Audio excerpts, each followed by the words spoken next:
This is an excerpt from the book Nibanna for Everyone by Bhikkhu Buddhadasa, a well-known forest monk from the 20th century, whose retreat center, Swammok, I think somewhere in South Thailand, is still accepting meditators for 10 days retreat. So in this book, Bhikkhu Buddhadasa talks about Nibanna, which seems so elusive to serious Buddhists, including monks, and which seems so abstract to ordinary people, and also seems so pessimistic to some who thinks that Nibbana means death. So in this book, he wrote about what really is Nibbana in our everyday lives. We actually can experience it in moments, but we are not aware of it. So I'm going to start from page 4. When Prince Siddhartha first took up the homeless spiritual life, he wandered in search of the Nibbana, that is the total quenching of all dukkha. So Nibbana here is a Pali term. We are mostly familiar with Nirvana, which is a Sanskrit term. And dukkha means dissatisfaction. So he said Prince Siddhartha went in search for the total quenching of dissatisfaction, this discontentment in our hearts that arise over and over again. So he wasn't looking for death, because most people mistake Nibbana as to only be experienced upon death. From the famous teachers of India at the time, Prince Siddhartha learned nothing higher than the experience of neither perception nor non-perception. So this is a function of consciousness itself. It can go to a state where it does not perceive and perceives at the same time, and it is very equanimous. So Prince Siddhartha recognized this as a degree of mental tranquility so deep that we can describe it neither as death nor as non-death. But he couldn't accept this as the supreme Nibbana. So he went off to search on his own until he discovered the Nibbana, that is the coolness remaining when the defilements have finally ended. So what are defilements? Defilements in Buddhist teaching is greed, hatred, and confusion. So most of the time we want something, so that's greed. And when we don't get what we want, we get angry, so that is hatred. And sometimes we're not sure what we really want. That would be confusion, delusion. So, and delusion is also not knowing or not seeing that every time we get what we want, we are never really satisfied.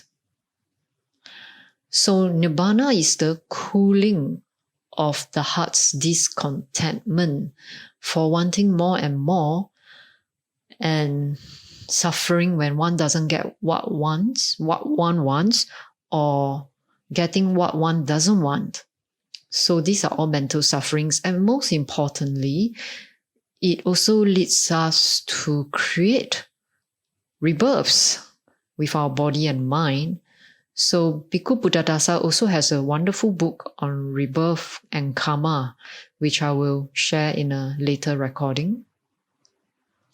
So when the Buddha experienced the coolness remaining when defilements have finally ended, he called this the end of dukkha, meaning the exhaustion of all the heat produced by defilements, or just simply wanting something and not wanting something. And very interestingly, I think for the Christians, they call it a selfish self-preoccupation. Another word for that is our ego. We're always preoccupied with ourselves, our survival, our preservation. However, much the defilements are exhausted, there's that coolness until eventually there is perfect coolness due to the defilements being finished completely. So over here, he's saying that Nibbana is not just a one-off event. Rather, the coolness comes and you learn to become natural with it because Nibbana is our natural state of being. In short, to the degree that the defilements are ended, there will be that much coolness or Nibbana. Nibbana is the coolness resulting from the quenching of defilements, whether they quench on their own or someone quenches them through Dharma practice. Whenever the defilements are quenched, then there is the thing called Nibbana. So whenever the defilements are quenched, then there is the thing called Nibbana, always with the same meaning, coolness.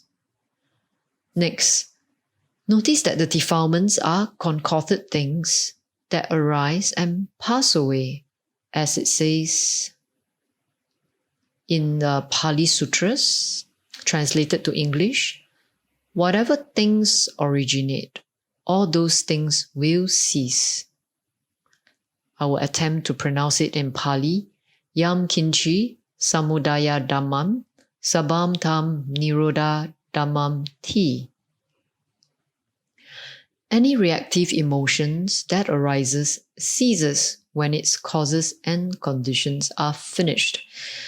So when it pertains to pain from a final illness, when one goes through the stages of death, when the causes and conditions for the body to animate comes to an end, so does the pain, which is a reactive emotion we have to the very gross sensation the body produces when it's in pain. So but now he's talking about emotions that arise and ceases when its conditions are finished in daily life. So he said, although it may be a temporary quenching, merely a temporary coolness, it is still Nibbana. For example, some people sit in meditation and they feel freed and released from their mind's trouble. So these actually offer a temporary coolness, which is a form of mundane Nibbana, even if only temporary. Thus, there's a temporary Nibbana for those who can't yet avoid some defilements. It is this temporary Nibbana that sustains the lives of beings who continue hanging onto defilement. Anyone can see that if the egoistic emotions existed night and day without pause or rest, meaning we are fully preoccupied with ourselves and only ourselves night and day without any rest. Then he said, when one is this way, no life could endure it because there's no break in between. If such life didn't die, it would go crazy and then die in the end.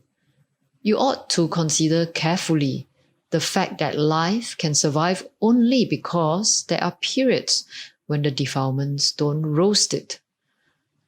These periods outnumber the times when the defilements blaze.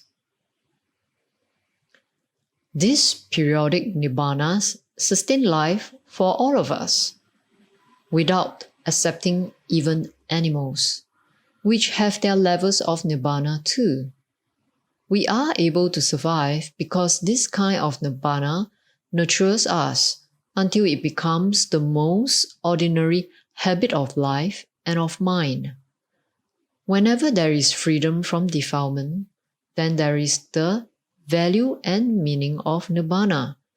This must occur fairly often for living things to survive. That we have some time to relax both bodily and mentally provides us with the freshness and vitality needed to live. Why don't we understand and feel thankful for this kind of Nibbana at least a little bit? Fortunately, the instincts can manage to find taste of it by themselves. conscious beings naturally search for periods that are free from craving, thirst, and egoism. We might call this natural urge the Nibanna instinct. If there is unremitting thirst, life must die because there will be so much stress, right? Thus, infants know how to suck the breast, and the mosquito that buzz around know how to suck blood to sustain their lives. Our instincts have this virtue built in. They search for periods of time sufficiently free from defilement or free from thirst to maintain life. Whenever there is freedom and voidness, there is this little Nibanna, until we know how to make it into the lasting or perfect Nibanna of an Arahant. So an Arahant in the early Buddhist tradition, commonly known as the Theravada tradition, is an enlightened being. In Western terms, he is considered a saint. Nibbana isn't death, but rather it is deathlessness. Meaning Nibbana is not nothing, and many people mistake the word emptiness to mean nothing. Emptiness is sometimes used as another meaning for Nibbana, but it is not nothing. It is deathlessness, meaning there is a quality that doesn't die within Nibbana, apart from our body and our minds. In particular, Bhikkhu Buddhadasa said, this deathlessness is spiritual deathlessness. Spiritual deathlessness means that another word for spiritual means consciousness or awareness. However, our consciousness is attached to death, meaning the personality that comes and go, the thoughts that come and go, the feelings that come and go. It cannot stay stable within the deathless, but always gets lost and absorbed in the arising and falling of conditions. So Bhikkhu Buddhadasa continues, anyone who sees this fact will personally experience that we can survive only through this kind of Nibbana. We don't survive just because of that rice and food that so infatuate people. We realize that everybody must have this thing called Nibbana and must depend on it as their life's sustenance. So who can object to our talking about Nibbana for everyone? In order to better understanding the meaning of the word Nibbana, we ought to look at it from the perspective of linguistic. A material sense of the word is found in the phrase Pajutaseva Nibbanam. This Nibbana refers to the ordinary quenching of a lamp, and more broadly to the quenching of any source of heat or fire. When the rice porridge is still hot, the cook yells out from the kitchen, "Wait a moment, let it Nibbana first." When the goldsmith melts down gold and pours it into a mold, he sprinkles water on it to cool it. The word used in Pali here is Nibbanapeya, to first make it Nibbana or cool, before working it into some form or shape. Even the wild animals that are captured from the jungle and tamed like pussycats are said to have been Nibbana'd. Similarly, sensual pleasures cool down the desires of foolish people in ways appropriate for them. Unwavering concentration on material forms brings a coolness untroubled by the fires of sensuality. Although temporary, these absorptions in the Pali is known as jhanas, in Chinese is known as chan, in Japanese is known as zen. These absorptions are also certain levels of Nibbana. The experience of nothingness and the other formless absorption. Formless absorption means that when the consciousness through meditation becomes so fine, it is absorbed into this particular thought form that is so fine, so subtle, one finds almost nothing in it. Which again, I like to stress, is not really nothing. So, and the other formless absorptions bring levels of coolness free from the fires that arise out of attractive material things. Nibanna, due to the ending of all defilements, brings the final coolness that is the ultimate in all respects. Certain groups of teachers have made up the term Sivamokha Mahanibbana, which they explain as some kind of town or city. Although no one can make any sense of it. I think this makes, there are some Christian teachers who say there's a city of God. So although no one can make any sense of it or knows where it is, they keep it around for people to bow to when this strange term is declaimed from the pulpits of their conventional temples. We also find the word nibbuti, meaning an ethical level of nibbana. It refers to a cool heart and cool life, such as that which impressed a young woman on seeing Prince Siddhartha. She exclaimed, "Whoever's son this gentleman is, his mother and father are nibbutta," meaning they're quite cool. Cool parents. Whoever's husband he is, that woman is nibbutta, also very cool. Such examples also have the meaning of nibbana. Nowadays, when chanting the benefits of ethical behavior, Thai monks intone Selena Nibbutim Yanti, which means Nibbuti is achieved through healthy morality. This comes after the lesser benefits of ethical being, such as acquisition of wealth and attaining happy rebirths. The purpose here is to give Nibbana a place in ordinary daily life. So that's all for today's reading. I will continue later on. So it's going to be Christmas, and we're also heading into 2023. I would like to wish everyone a Merry Christmas. A Merry Christmas. May you experience a happy and cool Merry Christmas and Happy New Year. Thank you.